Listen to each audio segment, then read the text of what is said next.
We all know Zootopia, right? It came out like a decade ago.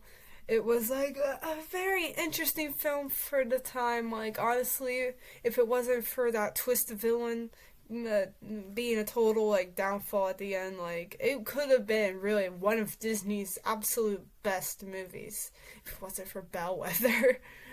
But today I want to talk about Zootopia and make sure to, and if you end up liking this video, like, make sure to come back to the channel tomorrow because I'll be talking about the sequel tomorrow on the channel to when this comes out.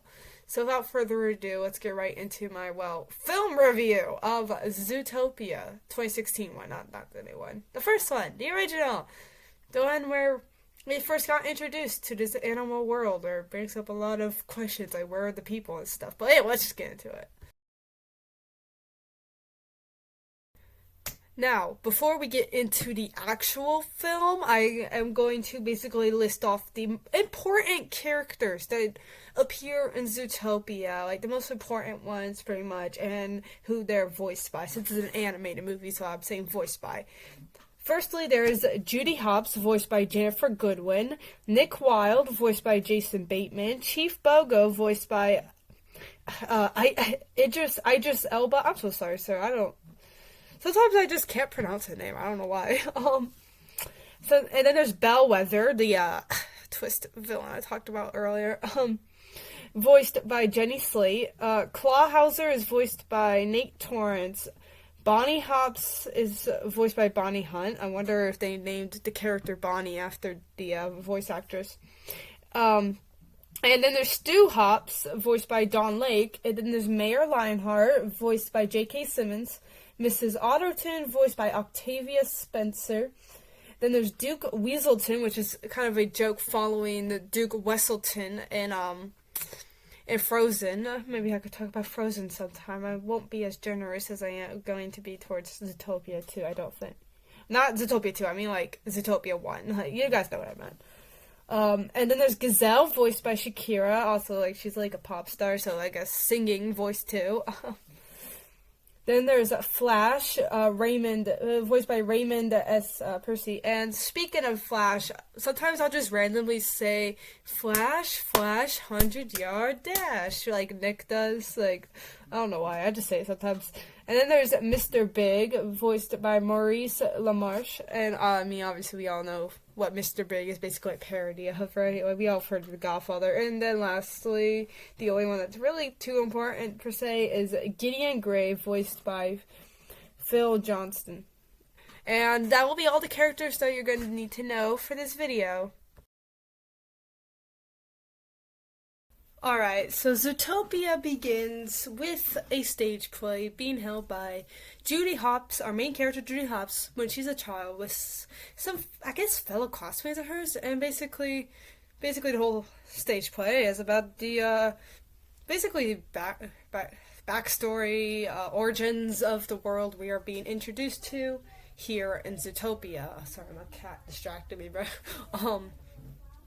And basically, long story short, Zootopia used to be how and animals are in the real world, prey, predators, and until one day they all got together, decided to all be friends and build a city called Zootopia.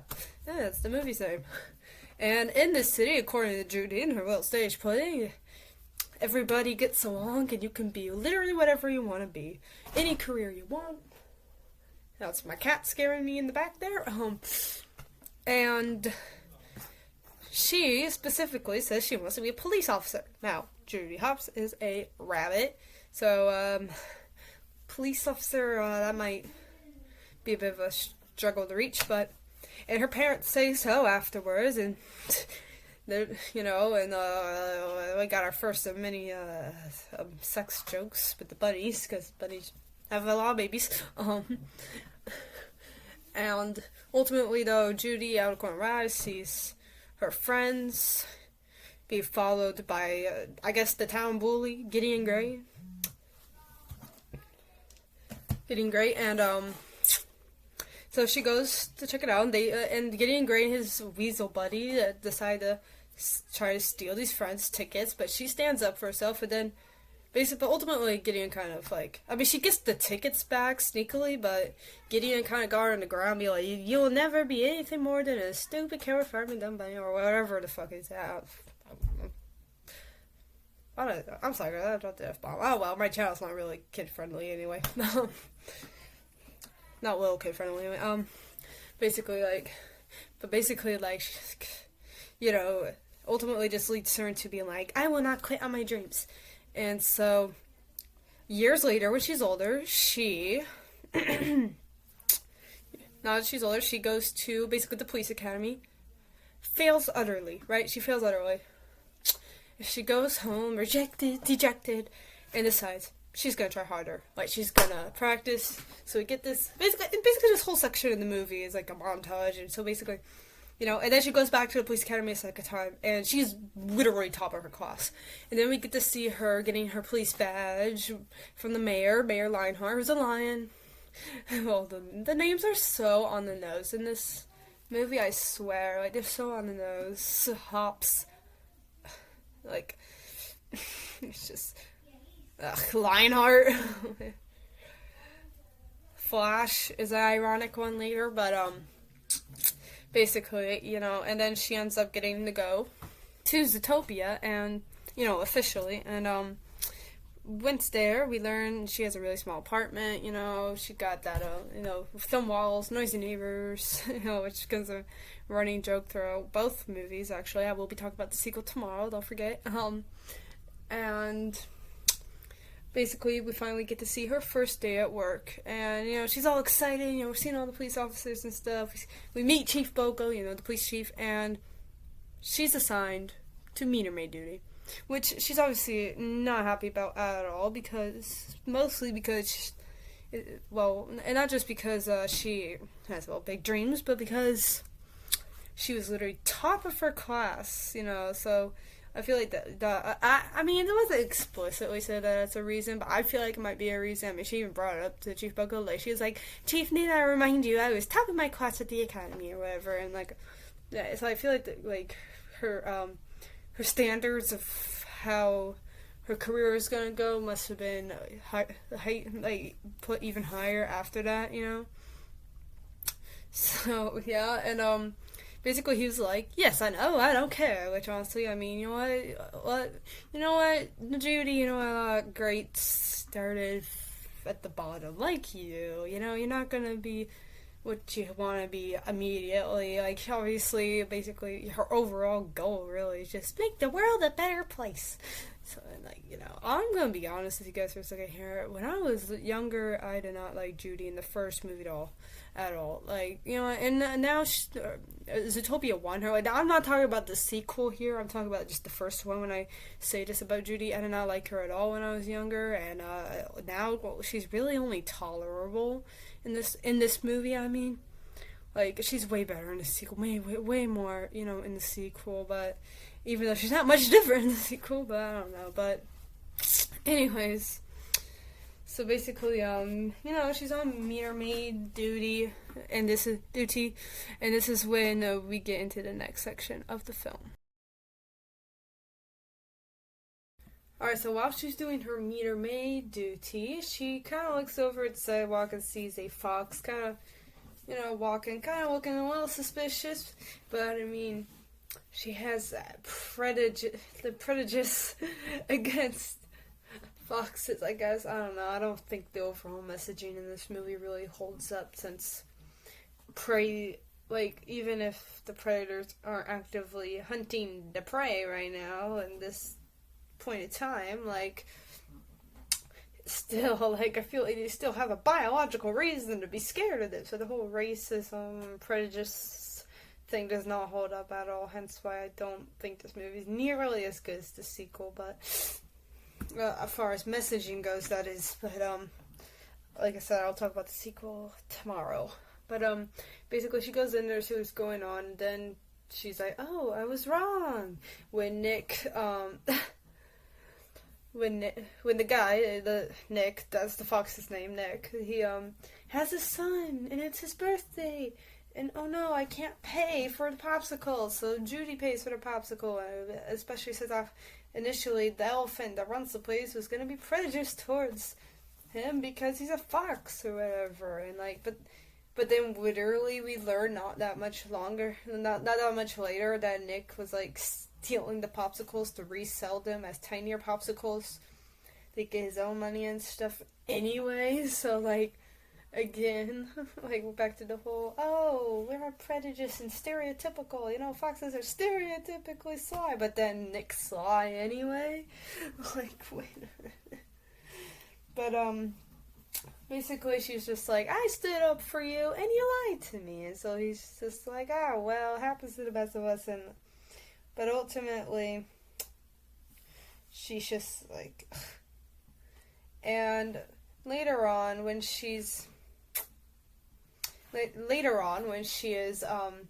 doing her meter maid duty again, she's kind of just in her car and it witnesses a robbery. There's a weasel running by with a bag of what Chief Buggo later thinks is moldy onions, and the shop owner asked Judy for help, and because she's like, oh my god, this is gonna be my chance, she chases him, and one chase scene later, Judy's now in trouble with Chief Bogo for leaving her post and not letting the real officers do their job. And so she ultimately was about to get fired because Mrs. Otterton. Now, something I haven't mentioned yet is that there is a current major missing case going on in Zootopia.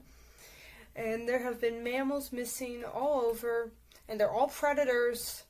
And one of them is an otter named Emmett Otterton, and his wife, Mrs. Otterton, is really scared about him and stuff, so she keeps going to the police chief and stuff, and Judy, without thinking, is like, yeah, I'll help you find Emmett the Otterton, and then, like, because Chief Bogo is just trying to get Mrs. Otterton out, so he can scold Judy.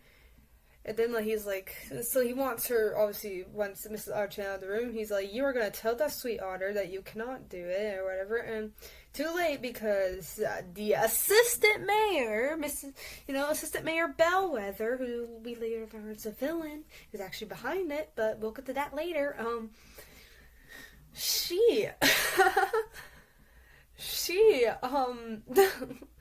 I'm laughing, guys, but, like, she now knows, and so guess who's fired? Until the deal comes that Judy has 48 hours to. She has 48 hours to find Emmett Otterton, and if she doesn't, she has to resign. Not get fired, but resign. And because Judy's determined determined to prove herself and make change in the world, she's like, yes, I will.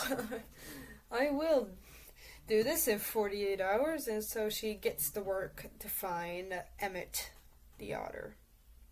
And so she gets a case file, but because she's literally brand new, like she's only been on the job for like 2 days, there's like nothing in the case file, but one picture that was from the security camp spotting Emmett Otterton with a familiar popsicle, leads her to back to Nick Wilde, the fox guy from earlier. And it turns out, yes, Nick did indeed sell a popsicle, one of his illegal popsicles that he's illegally selling, except for the fact that he actually has, a permit to be selling them on the side of the road. He does do something illegal, but I can't quite recall what it was. Something to do with math. I don't know. I don't know math. Do I look like I know math? Well, actually, maybe. I don't know. My mom's good at math, not me. But, basically, yes, he did sell a popsicle to Emmett Otterton, and he is like, hey, I think I know where we might need to go. And so this leads us into the beginning, what pretty much is the official beginning of Judy's investigation of the missing otter case.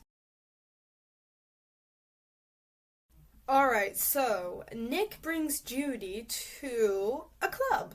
Now, first conversation goes normal with the guy at the reception desk and stuff, they're like, yeah, the guy knew Emma. He's like, yeah, he was here like last week or something, and they are talking, and Finally, this guy, he's like, hey, I could take you out back to talk to an elephant that has really good memory. She'll know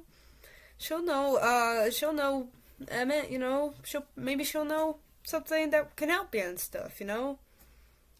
And so they go back there, and this is basically when Judy realizes what kind of club this is.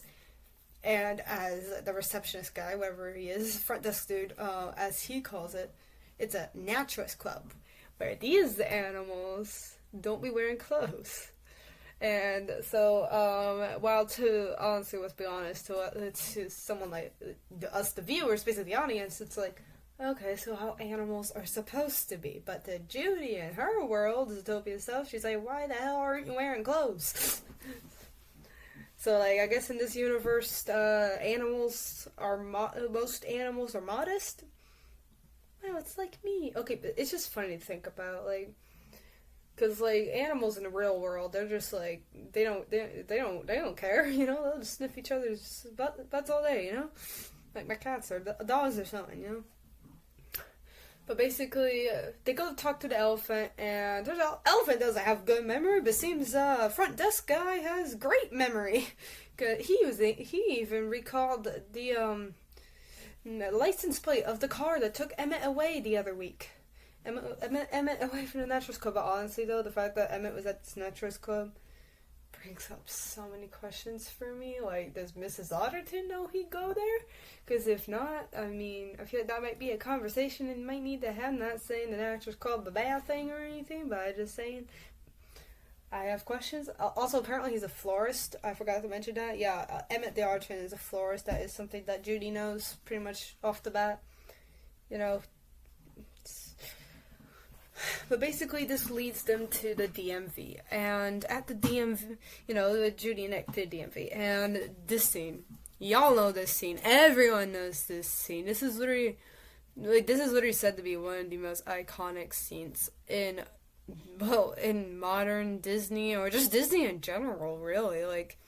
I've seen people say it's one of the funniest Disney scenes ever. Now, I don't think it's that funny. I'm not saying it's not funny, but, honestly, I feel like it's actually more angering to me than funny, but that's just because I have very low patience, so let's be honest, I was for once relating to Judy on that one. But basically, at this DMV is, Nick's friend, Flash, and, now, the thing that makes Judy lose patience is that the DMV, all of them are sloths, which is kind of the joke, because DMVs in real life are slow and sloths are slow. So in animal world, the sloths are the employees or whatever.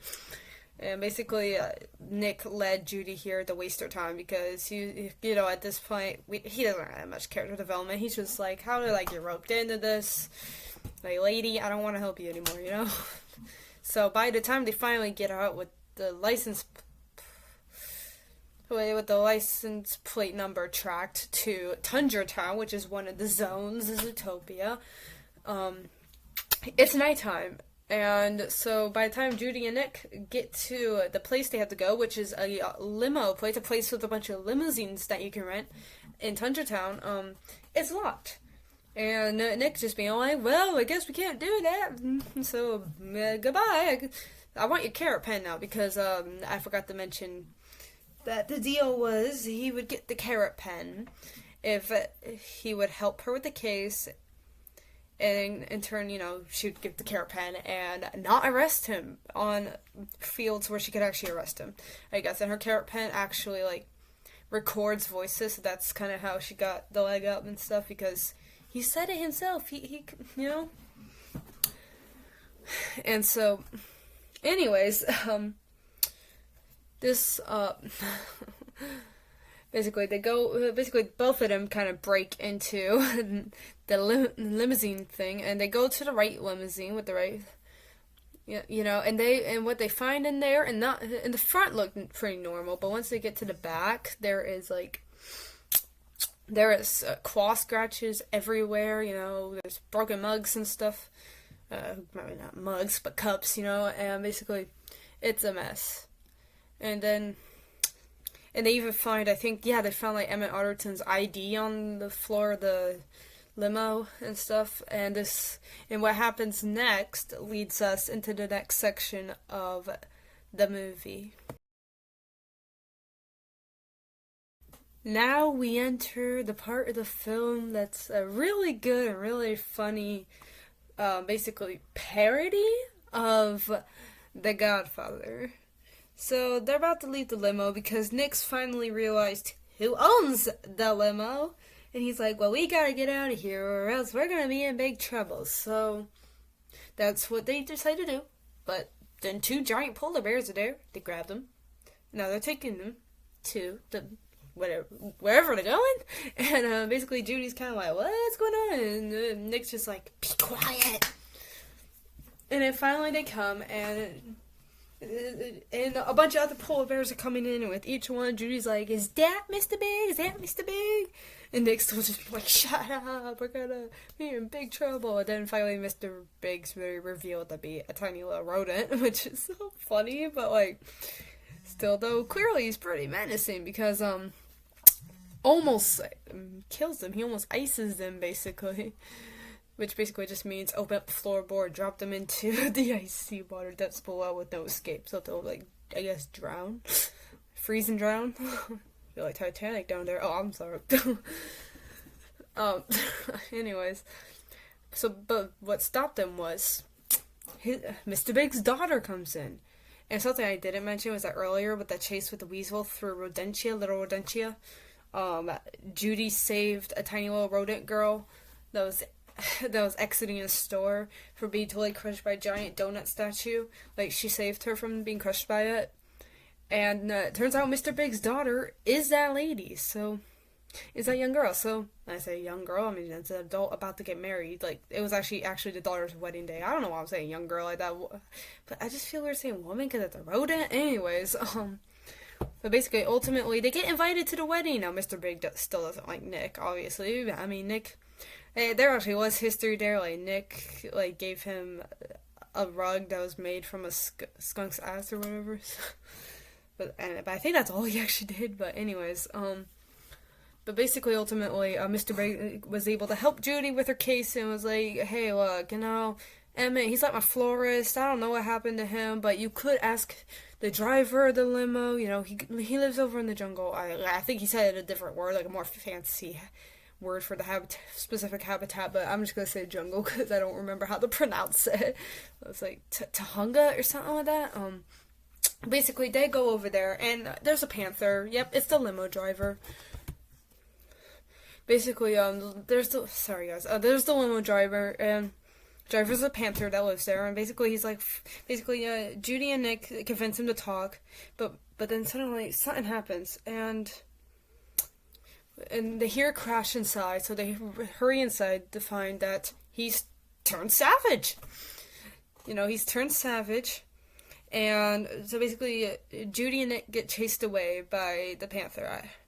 It was Panther guy, because he's turned savage, he's trying to kill them now. And then the police show up, and Chief Bogo is about to force Judy to give her badge, even though it hasn't been the 48 hours yet, but then Nick manages to save her, and he's just like, look, we have 10 more hours, just give us the 10 hours, and we'll figure this out, and goodbye now. And so they leave on, I don't know, like a sky trail or something, and basically, while they're riding there, Judy's kind of just in shock because she's like, whoa, did Nick just help me? I thought Nick wanted to see me lose my badge and stuff. Or, well, maybe not that specifically, but y'all know what I mean, Like, I thought Nick didn't like me. And basically, ultimately, like, Nick actually tells us his backstory. He was once a lot like Judy. He wanted to join the, I don't know what I guess is kind of like the Zootopia's version of like Boy Scouts, Girl Scout kind of thing, like Cub Scouts, I guess. I don't know. But there was a bunch of prey in the group, and they ended up bullying him, and it made him believe he couldn't be whatever he wanted to be, and that's how he grew up to be a con artist and stuff. And, kind of a sad story, but I gotta say, like, I don't know. I feel like there's just some things that weren't answered because like in the flashback, like where's his dad? Like we only ever see his mom. Where's Judy? We see both of Judy's parents. But like, where is Nick's dad? And the sequel doesn't even answer this. I want to know where Nick's dad is. Also, where's his mom now? Like, yeah, he's not still talking to his mom for as we see in both the Zootopia movies. So I want to know that, guys. I know this is gonna be making Zootopia, and then they're making Zootopia 3. So Disney, if anyone working at Disney is seeing this, guys, I need answers. Where is Nick's parents? Like, I know foxes are kind of solitary, but he still had a mother. And I mean, obviously a father, that's how biology works, but basically basically, they finally reach the central city, and this leads us into the next section of the movie. This next section of the movie, Nick's kind of making a joke about traffic cameras and stuff, and he's like, wait a minute, traffic cameras, we can prove that a wild panther went savage because Chief Bogo didn't believe them. Hence why there's the whole, and the whole mess earlier. But he's like, wait a minute, we can get access to security cameras and prove it. Maybe we can even figure out what happened to him because he wasn't there when we tried to show Chief Bogo what happened and stuff. He just randomly disappeared after we escaped.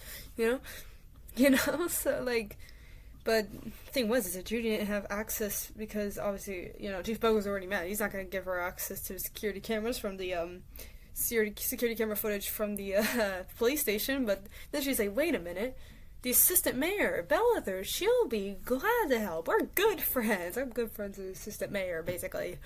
So they go there, and she indeed can help, and we kind of get to see a bit of mistreatment, but honestly, it's just the average life of a secretary, assistant mayor, secretary, or whatever. Let's be honest, the assistant anything, whether it be like vice president, assistant mayor, whatever. Like, let's be honest, well, they don't really have a job unless the actual president or mayor or whatever is unable to do anything because they're sick or too busy or whatever. Like, let's be honest. So, like, she should not be surprised. Basically, they ultimately get the security footage, and they finally piece something together, because something that I haven't mentioned was that earlier when they were talking to the Panther, one thing they learned before he went savage was that when Emmett Otterton went savage in his limousine, which gave him a big cut on his eye and stuff, like, when that happened, like, Emmett Otterton was, like, yelling about the night howlers and stuff. And Nick and Judy ultimately decide, like, maybe wolves, and they get proven right. Because on the security cameras, 2 wolves capture the Panther guy and bring him somewhere. They actually... And luckily, they're able to track exactly where, and... They end up going in. They sneak into this big building. It's on the outskirts of the city, and learn the big truth. The mayor has literally I think 24 missing animals captive here, and has doctors trying to run tests and stuff to figure out what the hell is going on with them. So basically, yeah, I mean, technically what he's doing is unethical and illegal, but is he the one that turned them savage? No. But ultimately, Judy and Nick get him arrested because, what he's doing is kind of wrong. There's better ways to go about this.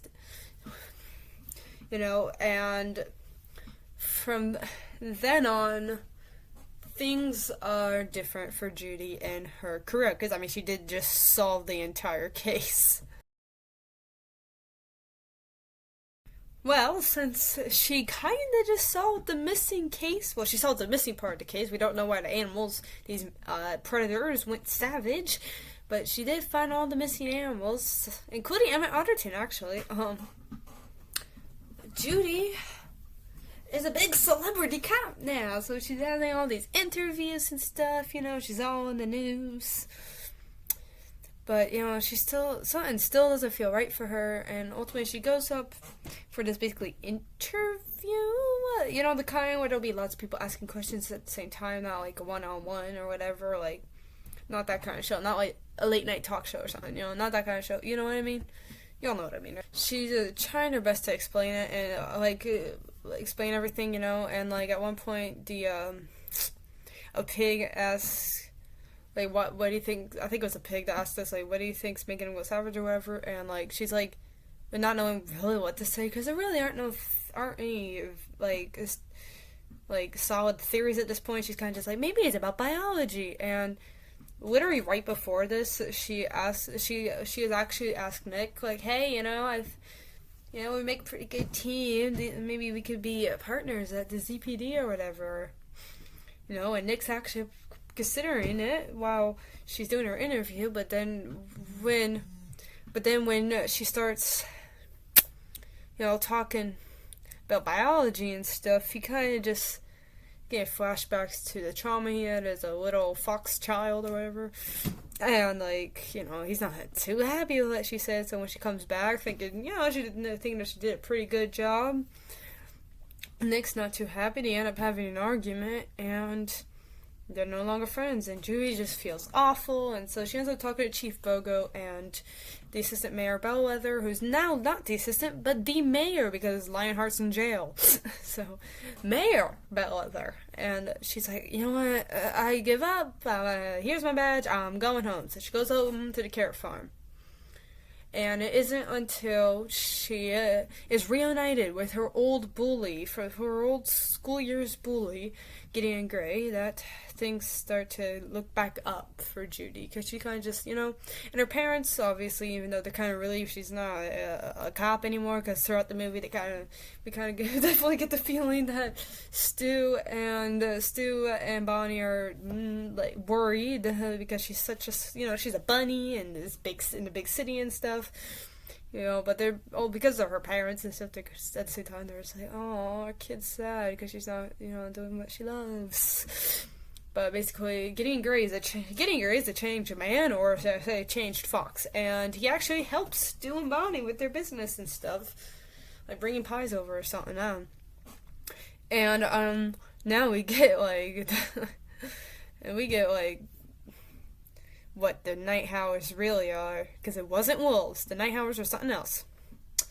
And this basically is what gets Judy to go back, because while talking with Stu, Bonnie, and basically while talking to her parents and Gideon, some of her younger siblings start running by some purple flowers, and the Stu's just like, "Whoa, kids, don't do that." And they start talking about the flowers and why you shouldn't do that. And like Bonnie tells a story about how I think it was her uncle ate one as a kid and went completely nuts and took a bite out of the mom or whatever. and then Gideon is like, yeah, my family, we just call those night howlers. And Judy's just standing there like, oh my gosh, bunnies can go savage too. It's not biology, it's the flowers. And those, and so she's like, oh my god, I have to go back. So what does she do? She goes back to Zootopia to go find Nick after their initial fight. So now that Judy's back in Zootopia, in the city, she finds Nick alone, and obviously Nick's still really mad, and so basically she has this old, pouring out of emotion and stuff, and they ultimately make up and stuff, and get back on the case. And so Judy and Nick decide to go see Duke Weaselton, because remember when he stole those moldy onions earlier? Well, those are actually dried up he basically dried up night howler flowers. And so they talk to him about it, get him, and they ultimately, using Mr. Big's influence with the icing thing, they get him to speak and be like, yo, this is who I'm selling the flowers to. He's on the ground, he's a dangerous guy, yeah. So good luck. And so basically Judy and Nick go, and they basically see that a whole lab has been set up in an abandoned train car, and was a train car or whatever, and they're like, oh my gosh, we have to get this there. And at first, Nick just like, little like wild Doug. I think the sheep's name is Doug. Like, honestly, the fact that it was a sheep, like, really was like, well, I don't know what into. Bellwether was the leader. Like, really, girl, really, you only picked sheep. Anyway, and basically, when while Doug's distracted with his friends or whatever, Nick's like, great, I have the I have this briefcase. Let's get out of here. But Judy's like, nope, let's take the whole thing. So she literally attempts to bring the entire train car like to the police station, but ultimately it crashes and blows up. And Judy's like, oh my god, I just lost everything. But Nick's like, no, I have the briefcase, because the briefcase has like the dart gun and some of the little pellets that were made out of the like the night flower essence, or night howler essence, like flower essence or whatever. I don't know, like petals made into like a little capsule in the shape of a bullet. But basically, he's like, I got this. So they're like, oh, quick, here's a shortcut to the police station through the Natural History Museum. So they're going through there, and that's when they come across Assistant Mayor Bellwether, or technically Mayor Bellwether. She's the mayor at this point. Why do I keep saying assistant? I don't know. She's just the little secretary. I wonder who the real secretary was. I have to know now. But anyways, she's there, and obviously Judy's like, oh my gosh, yay! And then she's like, wait a minute, how'd you know I was here? And this is when we get the reveal that she's the villain, that she's been dirtying all the predators, because she wants the prey to be on top or something. I don't really remember what the plan was. It didn't make much sense to me, and honestly, I barely knew the girl, so I didn't really feel betrayed like how you're supposed to with twist villains. But that's how twist villains are, right? You're supposed to like them, you're supposed to trust them, you're supposed to think them as safe, but then they pull the rug out from under you, and you're like, oh my god, how could they do that to the main character? Sequel did it way better, but we'll talk. Like I said, I'll talk about the sequel tomorrow. But basically, no, she doesn't make much sense. But ultimately, Judy and Nick were able to trick her into confessing with the little carrot pen thing. They were able to trick her into that. Because, she's doing the whole villain monologue thing, and also, like, honestly, there was a point where, like, Bellwether actually shot Nick with what she thought was the serum, but it was actually a blueberry, and he actually pretended to be or whatever. But ultimately, Bellwether gets arrested, and Zootopia is saved, and magically, animal racism among animals is ended forever. Yay! That's the end of the movie. Let's go to my final thoughts. Alright, so there was something I didn't bring up in this at all, and that was the song Try Everything. And usually if with like animated movies that have music in it, usually I do a section that I talk about the songs, but this isn't really like other Disney movies. It's a musical. It's not a musical, is what I'm saying. It's not a musical, so like I didn't really do that. But it's a catchy song. It's a fun song, but I just worry that like not worry, but like maybe, but honest, not worry, but like I'm just like, okay, but wait, what if someone takes try everything too literally, like try everything, like do illegal stuff, like that, like I feel like there's gonna be some animal hearing Gazelle Shakira's song and being like, oh my gosh, I should rob a bank or something like that. Try everything. She said so, but anyways, this movie is good. Like, my personal score I give it is 7 out of 10. Like, that's the highest I can give it, because ultimately, it's fun. It's fun, but the twist villain at the end, it's a very weak villain. That kind of ruins a lot of it for me and stuff. And like I said, like, Judy Hopps herself is just barely tolerable. Now, like, I used to hate her a lot, okay? Like, well, when I was younger, I hated Judy a lot, but I think it's just because I don't like Optimus. And I guess she's kind of a workaholic, too, I'm not gonna lie. Gosh, oh my gosh, it's like, Tiana, but Tiana's like a realist, which at least I can appreciate that, but at the same time, like, she's workaholic. I hate Tiana too. Anyways, if you like this video, make sure to like, subscribe, comment below anything you would like. Don't forget, come back to my channel tomorrow, and I have a video about Zootopia 2, the sequel, which oh my god, I love that movie. I love this so much, but I'll talk about that tomorrow. But yeah, make sure to check out my social links on my channel bio and in the description below. They include my Instagram and my Discord. And speaking of Discord, when I reach 50 subscribers on this channel, as I record this, I believe I have 33. Maybe I'll have more by the time this comes out, but as I record this, I have 33 subscribers, so, pretty cool. I'm really close. I'm like over halfway there, I think. Yeah, I am, like 25, right? I'm gonna open up a Discord server, so that'll be fun, and I'll see you guys in another video. Goodbye now.